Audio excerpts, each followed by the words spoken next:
ಕೊಪ್ಪಳ ಜಿಲ್ಲೆಯ ಯಲಬುರ್ಗಾ ಪಟ್ಟಣದಲ್ಲಿ ಮಾಜಿ ಸಚಿವ ಹಾಲಪ್ಪ ಆಚಾರ್ ನೇತೃತ್ವದಲ್ಲಿ ಬಿಜೆಪಿ ವತಿಯಿಂದ ಬೃಹತ್ ಪ್ರತಿಭಟನೆ ನಡೆಯಿತು.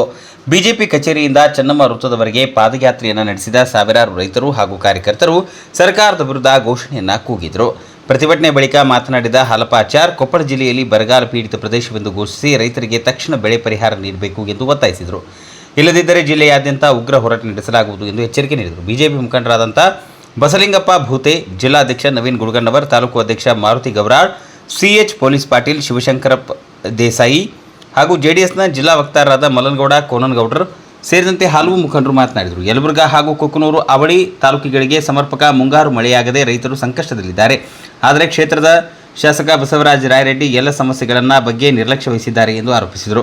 ಅವಳಿ ತಾಲೂಕಿನ ರಸ್ತೆ ಹಾಗೂ ಮೂಲಭೂತ ಸೌಲಭ್ಯಗಳು ಸ್ಥಿತಿ ಹದಗೆಟ್ಟಿದ್ದು, ವಿಂಡ್ ಪವರ್ ಕಂಪನಿಯಿಂದ ರೈತರ ಮೇಲೆ ನಡೆಯುತ್ತಿರುವ ದೌರ್ಜನ್ಯವನ್ನು ತಕ್ಷಣ ನಿಲ್ಲಿಸಬೇಕು ಎಂದು ಆಗ್ರಹಿಸಿದರು. ಅಲ್ಲದೆ ಶಾಸಕರು ನೀಡಿರುವ 76 ಕೆರೆಗಳನ್ನು ತುಂಬಿಸುವ ಭರವಸೆಯನ್ನು ಒಂದು ವಾರದೊಳಗೆ ಈಡೇರಿಸಬೇಕು, ಜಿಲ್ಲಾ ಕಚೇರಿ ಎದುರು ಉಗ್ರ ಹೋರಾಟ ನಡೆಸುವುದಾಗಿ ಎಚ್ಚರಿಸಿದರು.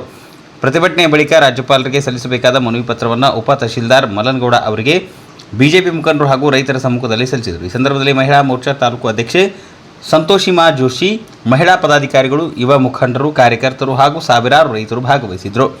ಇಷ್ಟೊಂದು ಬರ ಮುಂಗಾರಿ ಬಿತ್ತನೆ ಆಗಿದೆ, 60 ದಿನ ಮಳೆ ಆಗಲಿಲ್ಲ, ಎಲ್ಲ ಬಿತ್ತಿದಂತ ಪೀಕುಗಳು ಹಾಳಾಗಿ ಹೋದವು. ಆದ್ರೆ ಅದನ್ನ ವೀಕ್ಷಣೆಯನ್ನು ಮಾಡಬೇಕು ಅನ್ನೋ ನ್ಯಾಯ ಆಡಳಿತ ಮಾಡ್ತಕ್ಕಂಥ ಈ ಯಾರಿಗೂ ಬರಲಿಲ್ಲ. ಇವತ್ತು ಬರವನ್ನ ಘೋಷಣೆ ಮಾಡಬೇಕಾಗಿದ್ರೆ ಮೊದಲು ವೀಕ್ಷಣೆಯನ್ನ ಮಾಡಬೇಕು. ವೀಕ್ಷಣೆಯ ವರದಿಯ ನಂತರ ಇವತ್ತು ಬರಗಾಲ ಅಂತ ಹೇಳಿ ಘೋಷಣೆ ಮಾಡೋದು ಇದು ಪದ್ಧತಿ. ಆದ್ರೆ ಸರ್ಕಾರ ಇವತ್ತು ಆ ಕಡೆ ಲಕ್ಷ್ಯ ವಹಿಸಿಲ್ಲ. ಅಲಕ್ಷ್ಯ ಮಾಡಿರೋದಕ್ಕಾಗಿಯೇ ಇವತ್ತು ನಾವೆಲ್ಲರೂ ಬೀದಿಗೆ ಬಂದು ಹೋರಾಟವನ್ನು ಮಾಡಿ ಅವರ ಕಿವಿಗೆ ಮುಟ್ಟುವ ರೀತಿಯಲ್ಲಿ ಇವತ್ತು ನಾವು ಧ್ವನಿಯನ್ನ ಎತ್ತಬೇಕಾಗಿರೋದು ನಮ್ಮ ಧರ್ಮ ಮತ್ತು ಕರ್ತವ್ಯ ಆಗಿದೆ. ಆದ್ರೆ ಕೆರೆ ತುಂಬಿಸ್ತಕ್ಕಂಥ ನೀರನ್ನು ಇಲ್ಲಿವರೆಗೂ ನಾವು ಕ್ರಮ ವಹಿಸ್ತಾ ಇಲ್ಲ. ನೀವು ಡೆಲ್ಲಿಯಲ್ಲಿ ಬೀಡು ಬಿಟ್ಟಿದ್ದೀರಿ. ಡೆಲ್ಲಿಯಲ್ಲಿ ನಾನು ಸಚಿವನಾಗಬೇಕು ಅಂತ ಹೇಳಿ ಸನ್ಮಾನ್ಯ ಶಾಸಕರೇ, ಅಷ್ಟೊಂದು ದುರಾಸೆ ಯಾಕೆ? ಈ ಕ್ಷೇತ್ರದ ಶಾಸಕರು ನಿಮಗೆ 6 ಸಾರಿ ಶಾಸಕರನ್ನ ಆಯ್ಕೆ ಮಾಡಿದ್ದಾರೆ.